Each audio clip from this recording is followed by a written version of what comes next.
Hello दोस्तों, मैं देवांश प्रजापति एक बार फिर से स्वागत करता हूं आपका अपने चैनल देवांश क्लासरूम में। तो दोस्तों, आज हम जिस टॉपिक के बारे में बात करने वाले हैं वो है हमारा ऑर्थोस्टैटिक हाइपोटेंशन। ऑर्थोस्टैटिक हाइपोटेंशन या इसको हम बोलते हैं पोस्चुरल हाइपोटेंशन, यानी कि नाम से ही पता लग रहा है ऑर्थोस्टैटिक हाइपोटेंशन। यानी कुछ लोगों में ऐसी प्रॉब्लम होती है, कुछ पेशेंट ऐसे होते हैं जो कहते हैं कि हम जैसे बेड से उठते हैं अचानक से, या अगर हम किसी पोजीशन में बैठे हुए हैं और उसके बाद जैसे ही हम अचानक से उठते हैं तो हमको क्या होता है, चक्कर आने लगता है, या हमारे आंखों के आगे अंधेरा होने लगता है, ब्लैकआउट होने लगता है, ठीक है, तो या फिर नौजिया जैसे लगने लगता है। तो इस कंडीशन को हम कहते हैं ऑर्थोस्टैटिक हाइपोटेंशन या फिर पोस्चुरल हाइपोटेंशन, यानी पोजीशन चेंज करने के बाद जो हाइपोटेंशन होता है, यानी कि उनका बीपी लो होने लगता है और उसके वजह से बीपी लो होने की वजह से उनको चक्कर आते हैं और आगे से ब्लैकआउट हो जाता है, या हम कह सकते हैं जिनको डिजीनेस या लाइट हेडनेस या ब्लरी विजन में लगता है।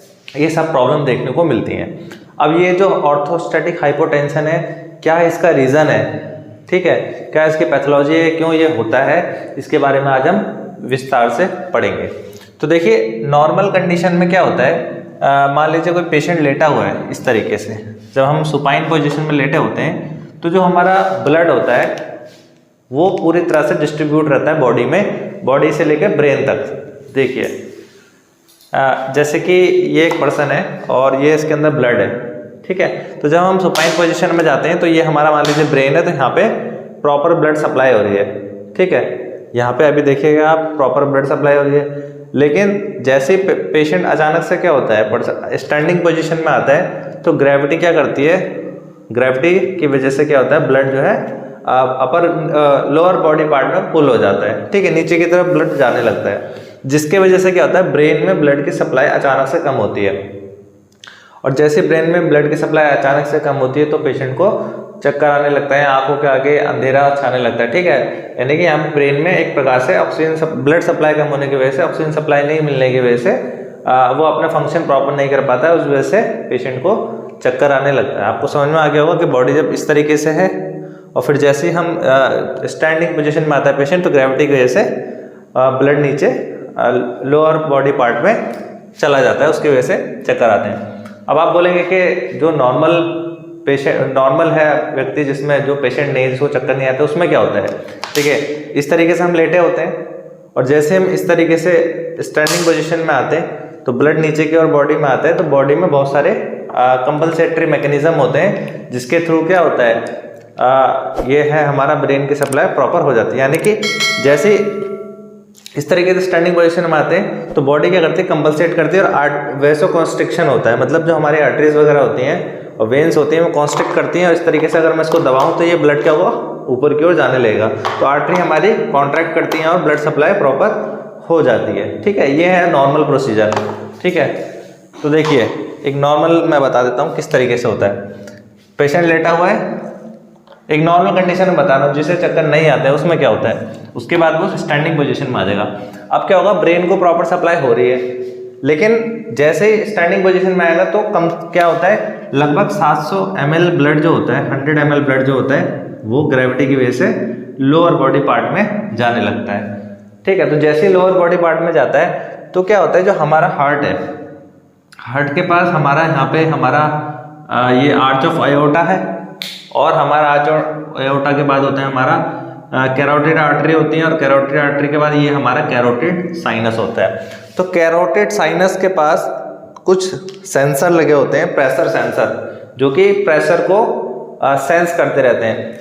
इन प्रेशर सेंसर को बोलते हैं हम बैरो रिसेप्टर। यहाँ पे कुछ प्रेशर सेंसर होते हैं, कहाँ पे, कैरोटिड साइनस के पास, ये कैरोटिड साइनस है हमारा, और यहाँ पे कुछ लगे होते हैं प्रेशर सेंसर। इन प्रेशर सेंसर को हम बोलते हैं बैरो रिसेप्टर, बैरो रिसेप्टर, ठीक है। ये बैरो रिसेप्टर नाम से ही पता लग रहा है, बैरो का मतलब क्या होता है, प्रेशर, ठीक है। जैसे हम प्रेशर मापने के लिए बैरोमीटर का यूज करते हैं, वैसे हमारे हार्ट के ऊपर जो हमारा कैरोटिड साइनस है वहां पे लगे होते हैं, ये हमारा कैरोटिड साइनस है, क्या है, कैरोटिड साइनस, ठीक है। ये हमारा कैरोटिड साइनस है, और कैरोटिड साइनस पे होते हैं हमारे कुछ प्रेशर रिसेप्टर, इसको बोलते हैं हम बैरो रिसेप्टर, ठीक है। ये हमारा बैरो रिसेप्टर हो गया, ठीक है। और कुछ जो हमारा आर्च ऑफ अयोर्टा है, आर्च ऑफ अयोर्टा में यहाँ पे कुछ रिसेप्टर लगे होते हैं, यहाँ पे कुछ रिसेप्टर होते हैं, और कुछ हमारे यहाँ पे बैरोसेप्टर कहाँ होते हैं, कैरोटिड साइनस पे। ठीक है, तो ये बैरोसेप्टर हो गया। अब क्या होगा, पहले तो ब्लड सप्लाई हो रही थी, जब पेशेंट लेटा था तो उस टाइम नॉर्मल ब्लड सप्लाई हो रही थी, तो उसमें एक नॉर्मल प्रेशर बना होगा। लेकिन जैसे स्टैंडिंग पोजीशन में आएगा इस तरीके से, तो यहाँ पे क्या होगा, प्रेशर क्या होगा, कम होगा। ये सेंस कर लेंगे कि प्रेशर, ब्लड का प्रेशर जो है कम हुआ है यहाँ पे। और जैसे ब्लड का प्रेशर कम होगा तो ये क्या करते हैं, यहाँ से कुछ हमारी नर्व्स जुड़ी होती हैं। ठीक है, यहाँ से नर्व सप्लाई होती है कुछ इस तरीके से, ये नर्व है हमारी, इस तरीके से नर्व सप्लाई यहाँ से कनेक्ट होती है कुछ, जो कि प्रेशर को सेंस करते हैं। और ये सिग्नल जाता है हमारा, क्या जाता है हमारा, सेंट्रल नर्वस सिस्टम को, ये जाता है सेंट्रल नर्वस सिस्टम को। और ये जो वेन होती है, ये जो नर्व होती है हमारे, ये होती है हमारी 9th क्रेनियल नर्व होती है, इसे बोलते हैं ग्लॉसोफेरेंजियल नर्व।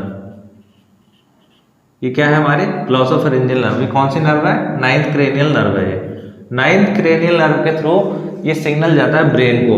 और 10th क्रेनियल नर्व हमारी कौन सी होती है, वो होती है हमारी vagus nerve. Vagus nerve, vagus nerve के थ्रू जाता है हमारा ये सिग्नल। तो ये दो रिसेप्टर हमारे यहाँ लगे हुए हैं, बैरो रिसेप्टर। तो जैसे ब्लड का प्रेशर कम होगा, वैसे ये क्या करते हैं, विद इन सेकेंड में होता है ये काम, और तुरंत ये सिग्नल जाता है हमारा किसके पास, ब्रेन के पास, सेंट्रल नर्व सिस्टम के पास। और सेंट्रल नर्व सिस्टम क्या करता है, हमारा जो हमारा क्या है, सिंपैथेटिक नर्वस सिस्टम होता है, उसके थ्रू ये क्या करता है, मान लीजिए यहाँ से, मैंने आपको बताया यहाँ से ब्लड पुल किया जाता है बॉडी में, और फिर ये क्या होता है, यहाँ से हमारा वेन्स के थ्रू क्या होता है, यहाँ से रिवर्स हो जाता है। यहाँ हम जानते हैं इस तरीके से, यहाँ पे कैपिलरी सिस्टम होता है लगा हुआ। ठीक है, ये कैपिलरी सिस्टम है, और ये आर्टरी हमारी, ये वेन्स है। तो ये क्या करेंगे, ये एकदम से क्या करते हैं, सिग्नल देते हैं किसको, हमारा सिंपैथेटिक नर्वस सिस्टम एक्टिवेट होता है। सिंपैथेटिक नर्वस सिस्टम जो है एक्टिवेट होता है, और ये सिक्रिएट करता है हमारा नॉरएपिनेफ्रिन को। किसको, नॉरएपिनेफ्रिन को, ये सिक्रिएट करता है हमारा नॉरएपिनेफ्रिन। ठीक है, और नॉरएपिनेफ्रिन क्या आता है हमारा, यहाँ पे जाएगा, और इनमें कुछ रिसेप्टर होते हैं लगे हुए, किसके अंदर, हमारी आर्टरी और वेन्स में। और जैसे ये सिग्नल में जाता है तो ये क्या करती है, कॉन्ट्रैक्ट होती है। जैसे मैंने आपको बॉटल में दिखाया था, ये कॉन्ट्रैक्ट करेगी, और तो ब्लड क्या होगा, दोबारा से ऊपर की ओर हार्ट में फिल होने लगेगा। और जैसे हार्ट की फिलिंग प्रॉपर होने लगेगी तो पंप करेगा और ब्रेन को प्रॉपर सप्लाई होने लगती है। तो जो नॉर्मल पर्सन होता है, जिसमें सारा सिस्टम सही है, कोई दिक्कत नहीं है, उसमें जैसे ही वो खड़ा होता है, अचानक से विद इन सेकेंड क्या होता है, ये प्रोसेस स्टार्ट हो जाती है, और उसका ब्लड प्रेशर क्या है, ब्रेन में जो सप्लाई होती है वो मैनेज हो जाता है। ठीक है, और उस वजह से नॉर्मल पर्सन को जो है इस तरह की प्रॉब्लम नहीं होती है। लेकिन जिसमें ये दिक्कत हो रही है ऑर्थोस्टैटिक हाइपोटेंशन की, उसमें ये इसका क्या कॉज है, ठीक है, वो हम जानते हैं। अब देखिए, तो नॉर्मल आपने इसकी फिजियोलॉजी पढ़ ली, किस तरीके से काम कर रहा है। अब देखो यहाँ पे क्या क्या दिक्कत हो सकती है। मान लीजिए कोई पेशेंट हो सकता है कि उसको हाइपरटेंशन हो, ब्लड प्रेशर की प्रॉब्लम हो, और उसके वजह से वो पेशेंट क्या है, कैल्शियम चैनल ब्लॉकर का यूज़ कर रहा है, जो मेडिसिन होती है। लास्ट लेक्चर में हमने पढ़ा भी था कैल्शियम चैनल ब्लॉकर के बारे में। तो कैल्शियम चैनल ब्लॉकर क्या होता है, एम्लोडोपिन वगैरह हो गए, ये सब क्या होते हैं, ये वैसोडाइलेटर होते हैं, ये वेसल्स को डायलेट करते हैं। तो जो patient in calcium channel blocker का यूज़ करेगा, तो जैसे उनमें सिस्टम एक्टिवेट होता है और ये वेसल्स को कॉन्ट्रैक्ट करने की कोशिश करता है, तब वो काम सही से नहीं कर पाएगा, क्योंकि हमने ऐसी मेडिसिन दी हुई है जो खुद वेसल्स को डायलेट कर रहा है। तो यहाँ वेसल डायलेट हो गई तो कॉन्ट्रैक्ट ही नहीं करेगा, तो ब्रेन में सप्लाई क्या होगी, प्रॉपर नहीं हो पाएगी। उसके वजह से जो है पेशेंट को ऑर्थोस्टैटिक हाइपोटेंशन होता है। ठीक है, तो जो पेशेंट ब्लड प्रेशर के मरीज हैं और जो कैल्शियम चैनल ब्लॉकर जैसे एम्लोडिपिन, निफिटिपिन ड्रग्स का यूज़ कर रहे हैं, उनमें ये प्रॉब्लम देखने को मिलती है बहुत कॉमनली। ठीक है, अगर आप पे ऐसा कोई पेशेंट आ रहा है तो पहले आप उससे उसकी हिस्ट्री ले सकते हैं, क्या पता उसको हाइपरटेंशन की शिकायत हो और वो कैल्शियम चैनल ब्लॉकर का यूज़ कर रहा हो। दूसरा होता है हमारा अल्फा ब्लॉकर। अगर अल्फा ब्लॉकर ये भी एक एंटी हाइपरटेंसिव मेडिसिन है और ये भी क्या होती है हमारी वैसोडाइलेटर होती है, ये भी डायलेट करने का कार्य करती है। तो जैसे ये डायलेट होगा ये इसको कॉन्ट्रैक्ट करने नहीं देगा, तो उसके वजह से क्या होगा हार्ट में प्रॉपर ब्लड की जो रिफिलिंग है वो नहीं हो पाएगी और वो पंप करेगा नहीं इतना अच्छे से, तो फिर क्या होगा हमारा ब्रेन में सप्लाई नहीं हो पाएगी। ठीक है, तो अल्फा ब्लॉकर और कैल्शियम चैनल ब्लॉकर ये दो मेन इसके बहुत ही कॉमनली देखने को मिलता है जो उससे यूज़ करते हैं। तीसरा है हमारा डायूरेटिक्स। भाई जो पेशेंट डायूरेटिक्स का यूज़ करते हैं, डायूरेटिक्स ऐसे ड्रग होते हैं जो कि हमारी बॉडी से फ्लूइड को बाहर निकालते हैं। ठीक है, फ्लूइड को करेंगे, इसमें फ्रीक्वेंट यूरिनेशन होता है, बहुत ज़्यादा पेशेंट को यूरिन पास आउट होता है और उस यूरिन पास आउट होता है तो क्या होता है बॉडी से बहुत सारा जो है हमारा वाटर जो है बाहर चला जाएगा, हमारा वाटर क्या है बॉडी से बाहर चला जाएगा। तो जैसे वाटर बाहर जाएगा बॉडी से तो फ्लूइड की क्या हो जाएगी कमी हो जाएगी। जैसे कि ये बॉटल है, मैंने इसको दबाया तो ये पूरा ऊपर तक फिल कर जाएगा, लेकिन ये बॉटल का पानी में ख़त्म कर दूँ यहाँ तक आ जाए तो दबाने के बाद भी कुछ फ़ायदा नहीं होगा, ये ऊपर तक नहीं पहुँच पाएगा, यानी ब्रेन तक सप्लाई इसकी नहीं हो पाएगी।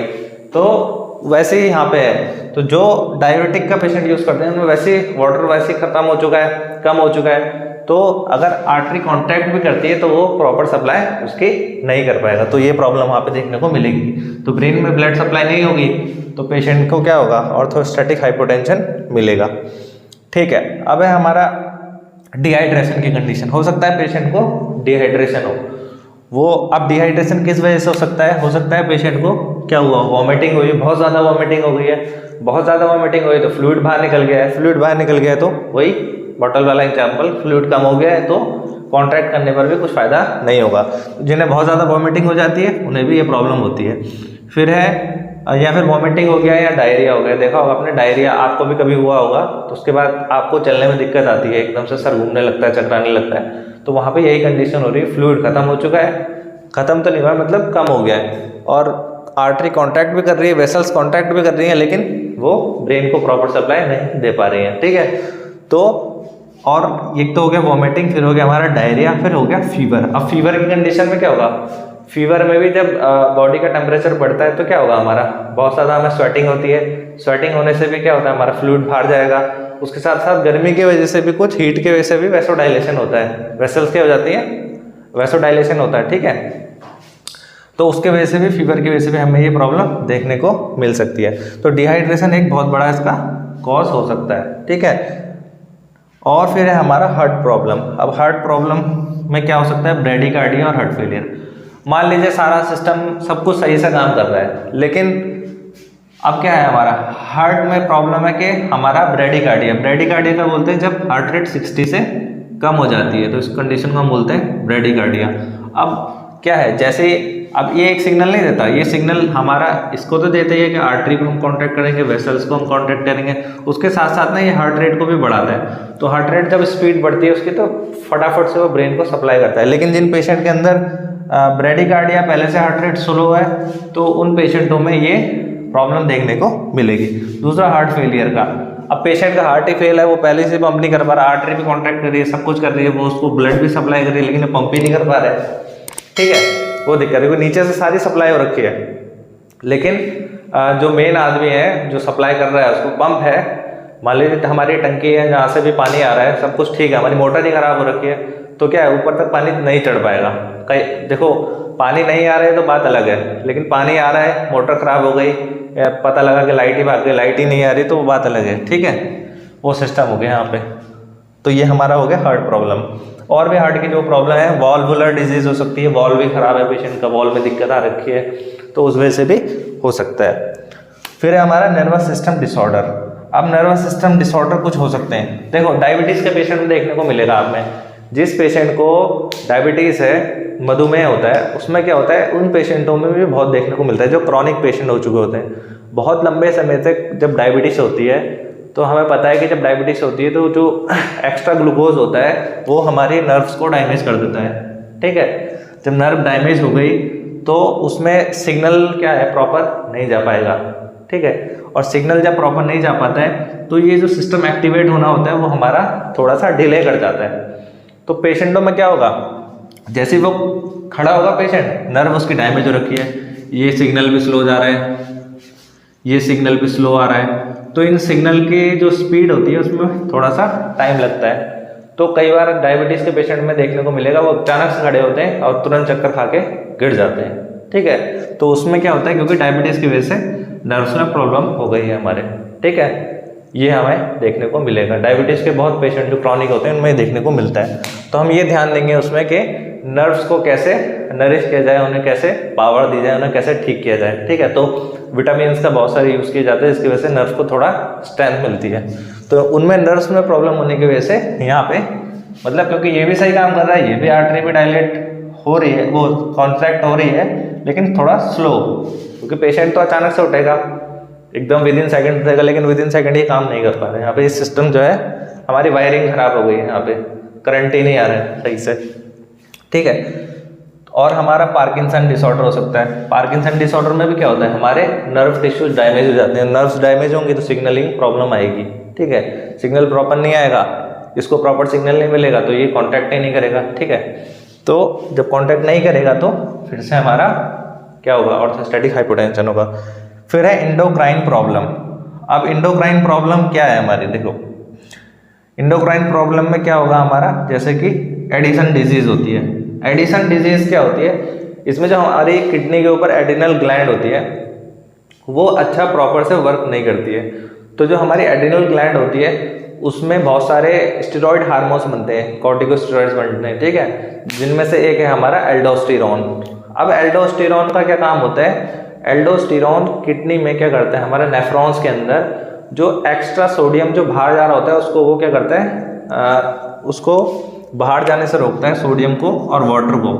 सोडियम और वाटर का इंटेक क्या होता है, बॉडी के अंदर बढ़ा देता है, मतलब वो यूरिन के थ्रू जो सोडियम बाहर जा रहा है उसको ये फिर से एब्जॉर्ब कर लेता है अंदर। तो जब सोडियम और वाटर ज़्यादा एब्जॉर्ब होगा तो क्या है, हमारा ब्लड प्रेशर मेंटेन रहता है। तो ब्लड प्रेशर मेंटेन करने का काम एल्डोस्टेरॉन का होता है। एल्डोस्टेरॉन का बहुत मेन काम होता है, ठीक है। एल्डोस्टेरॉन जो हमारी एडिनल ग्लैंड होती है किडनी के ऊपर, वहाँ से सिक्रीट होता है और ये क्या करता है, सोडियम और वाटर का रिटेंशन करता है, जिस वजह से ब्लड प्रेशर मैनेज रहता है। लेकिन जो एडिसन्स डिजीज होती है इसमें क्या होगा, ये हमारा जो एडिनल ग्लैंड है वो अपना वर्क प्रॉपर नहीं करती है। जब वो वर्क प्रॉपर नहीं करेगी तो एल्डोस्टेरॉन का सिक्रेशन कम होगा, एल्डोस्टेरॉन का सिक्रेशन कम होगा तो सोडियम और वाटर का रिटेंशन कम होगा, सोडियम वाटर का रिटेंशन कम होगा तो नॉर्मल सी बात है फ्लूइड वही कम हो जाएगा। फ्लूइड कम हो जाएगा तो आर्टरी कॉन्टैक्ट करके तब भी वो प्रॉपर सप्लाई नहीं कर पाएगी, तो फिर यहाँ पे ऑर्थोस्टैटिक हाइपोटेंशन की दिक्कत आएगी। इसके अलावा भी बहुत सारी चीज़ें होती हैं इसमें। कई बार पेशेंट क्या होता है, बहुत लॉन्ग टाइम से किसी बीमारी की वजह से, डिजीज़ की वजह से क्या होता है, बहुत बेड रेस्ट पर रहता है। तो देखिए जो हमारी काफ मसल्स होती हैं नीचे, ठीक है, जो काफ मसल्स होती हैं आर्टरी के साथ साथ वेसल्स के साथ साथ हमारा मसल्स का भी बहुत बड़ा योगदान रहता है। मसल्स क्या होती हैं हमारी, मसल्स भी इन पे क्या करती हैं, प्रेशर देती हैं। मसल्स भी हमारी काफ मसल जो होती हैं वो इन पे प्रेशर देती हैं और प्रेशर की वजह से भी क्या होता है, ऊपर की ओर ब्लड की पुलिंग होती है, ठीक है। तो उन पेशेंटों के जो बहुत टाइम से बेड रेस्ट में उनके मसल्स भी वीक हो चुकी होती हैं, तो उस वजह से भी क्या होता है, वो मसल्स अपने अच्छे से वर्क नहीं करती तो ब्लड सप्लाई प्रॉपर ब्रेन तक नहीं हो पाती है। तो जो पेशेंट क्रॉनिक डिसऑर्डर से पीड़ित हैं और बेड पे पड़े रहते हैं बहुत टाइम से, तो उनमें भी ये प्रॉब्लम देखने को मिलेगी ऑर्थोस्टैटिक हाइपोटेंशन की। अब देखिए इसका ट्रीटमेंट क्या हो सकता है। ट्रीटमेंट तो इसमें देखो हम देखेंगे कॉज क्या है। अगर भाई कैल्शियम चैनल ब्लॉकर का यूज़ कर रहा है पेशेंट तो हम ड्रग चेंज कर सकते हैं, या अल्फा ब्लॉकर का यूज़ कर रहा है अगर हम कर सकते हैं तो ड्रग को चेंज करेंगे, ठीक है। पेशेंट को ये सलाह देंगे कि वो अचानक से ना उठे, ठीक है, अचानक से वो ना उठे, क्योंकि उठे तो आराम से उठे, कम से कम 2-3 मिनट का वो टाइम ले और आराम से धीरे धीरे उठे, क्योंकि कितना भी प्रॉब्लम हो 3-4 मिनट में बॉडी क्या है अपना कंपलसेट कर देती है। अगर जल्दी नहीं कर पा रही है तो थोड़ा टाइम लेके वो करती है, ठीक है। तो अगर डाययूरेटिक का यूज़ हो रहा है तो उसको हम उसकी डोज को कम कर सकते हैं, ठीक है, जिस भी लिए हम कर रहे हैं उसका। डिहाइड्रेशन है, पेशेंट को फ्लूइड देंगे, उसको कहेंगे कि ज़्यादा से ज़्यादा वो फ्लूइड ले, ORS दे सकते हैं उसको, ठीक है। इलेक्ट्रोलाइट बैलेंस जो है हम उसको बनाएंगे, फ्लूइड जितना देंगे हम नहीं उसको ये चीज़ कम होगी, ठीक है। उसके बाद हार्ट प्रॉब्लम है, ब्रेडिकार्डिया वगैरह है, तो इसके लिए जो भी मेडिसिन होगी ब्रेडिकार्डिया के लिए, जो हार्ट रेट बढ़ाने के लिए होगी वो उसको हम देंगे। हार्ट फेलियर का पेशेंट है तो उसके हिसाब से उसको ट्रीट करेंगे। नर्वस सिस्टम डिसऑर्डर है, किसी को पार्किंसन डिजीज है तो उसका ट्रीट करेंगे। डायबिटीज़ है तो ब्लड शुगर को कंट्रोल करेंगे। नर्व्स को न्यूट्रिशन देने के लिए विटामिन का यूज़ करेंगे, ठीक है। पेशेंट को बी कॉम्प्लेक्स वगैरह के जो इंजेक्शन आते हैं हमारे उसको हम देंगे या फिर ओरली मेडिसिन देंगे ताकि नर्व्स को थोड़ा सा न्यूट्रिशन मिले और वो प्रॉपर सप्लाई कर सकें। उसके बाद एंडोक्राइन प्रॉब्लम है, जैसे कि कोई एडिसन डिजीज़ है तो जब एडिसन डिजीज़ में एल्डोस्टेरोन कम हो गया है तो इसके लिए हम क्या करते हैं, फ्लूडोकॉर्टिसोन का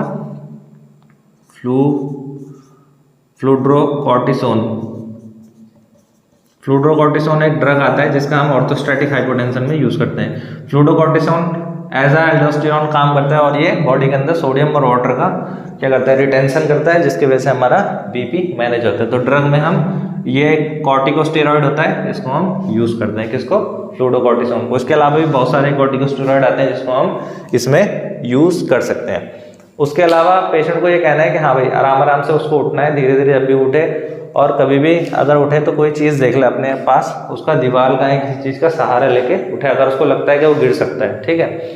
उसके साथ साथ हम क्या कर सकते हैं, कुछ ऐसे अंदर पहनने के लिए गारमेंट्स आते हैं जो बहुत टाइट होते हैं, जैसे कि एब्डोमेन के लिए होगा, उसको पहन लेंगे, वो टाइट होगा। और हमारे लेग्स में भी कुछ ऐसे टाइट जुराफ या मोजे आते हैं, उनको एकदम सॉक्स आएंगे, वो क्या करते हैं, हमारे पैर को, मसल्स को दबा के रखते हैं, कॉन्ट्रैक्ट करके रखते हैं, जिसकी वजह से जो है ब्लड जो है नीचे की ओर पूरा नहीं जा पाता है।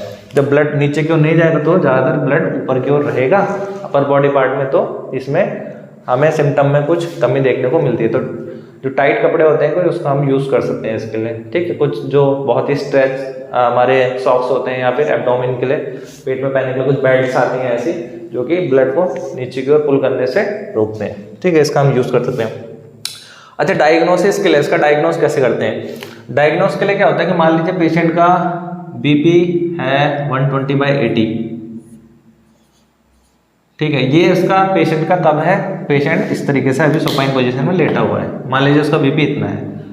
विदिन 3 मिनट, 3 मिनट के अंदर अंदर हमें ये काम करना है। 3 मिनट के अंदर अंदर जैसे ही पेशेंट उठेगा, खड़े होते ही जैसे वो खड़ा होगा, उसका बीपी तुरंत लेना है। पहले वो लेटा हुआ है तब बीपी लेना है, फिर उसको खड़ा करना है, फिर उसका बीपी लेना है। यदि हमारा सिस्टोलिक बीपी 20 और डायस्टोलिक बीपी 10 mmHg जिससे ज़्यादा कम हो जाता है, अगर सिस्टोलिक 100 हो गया मान लीजिए, या हमारा डायस्टोलिक 70 के आसपास पहुंच गया, ठीक है, इतना अगर उसके अंदर चेंज आ रहा है लेटे रहने में और खड़े होने में, तो इसका मतलब क्या है, पेशेंट ऑर्थोस्टैटिक हाइपोटेंशन से पीड़ित है, उसको ये प्रॉब्लम है। अगर इतना चेंजमेंट नहीं आ रहा है उसके अंदर, 10 का ही आ रहा है, मान लीजिए ऊपर 10 का, नीचे 2 या 3 mmHg का अंतर आ रहा है, तो उसका मतलब क्या है, पेशेंट को ऑर्थोस्टैटिक हाइपोटेंशन की कोई प्रॉब्लम इसमें नहीं है। तो डायग्नोस करने के लिए हम इसका यूज़ करेंगे, ठीक है। और बाकी ये सब दिक्कत है इसकी, इस वजह से ये इसके कॉज है। ट्रीटमेंट में हम जो है सिम्टम वाइज करेंगे कि क्या क्या उसको प्रॉब्लम है, कॉज को हम देखेंगे कि क्या क्या वो यूज़ करता है। फ्लूडोकॉर्टिसोन का हम यूज़ कर सकते हैं जो कि कॉर्टिकोस्टेरॉइड है। अच्छा, सिम्टम क्या आते हैं, वही डिजीनेट, लाइट हेडनेस, सर में हल्का दर्द होता है, फिर ब्लरी विजन होगा, वीकनेस होगी, कन्फ्यूजन होगा, और कुछ पेशेंटों में नौजिया भी देखने को मिलता है। तो ये इसके सिम्टम्स है, ये इसके कॉज हैं। और नॉर्मल क्या इसकी पैथोलॉजी थी, मतलब जो उसकी फिजियोलॉजी थी, कैसे ये इसको मैनेज करता है और कहाँ प्रॉब्लम आने से ये हमारा ऑर्थोस्टैटिक हाइपोटेंशन हमें होता है। तो ये था हमारा ऑर्थोस्टैटिक हाइपोटेंशन के बारे में। आई होप आपको अच्छे से समझ आया होगा। मैंने सारी चीज़ें प्रॉपर एक्सप्लेन करने की कोशिश की, बेसिक से लेके एंड तक, ठीक है। इसमें कोई प्रॉब्लम हो तो कमेंट बॉक्स में कमेंट कर सकते हैं, ठीक है। तो अगर आपको इसके बारे में और कुछ जानना हो या इसमें कोई प्रॉब्लम हो समझने में, तो आप कमेंट कर सकते हैं। और आपने पीछे की प्रीवियस वीडियोस अगर नहीं देखी हैं, चैनल पर नए हैं, तो चैनल को सब्सक्राइब करें और प्रीवियस वीडियो भी आप जाके देख सकते हैं। तो थैंक यू वेरी मच।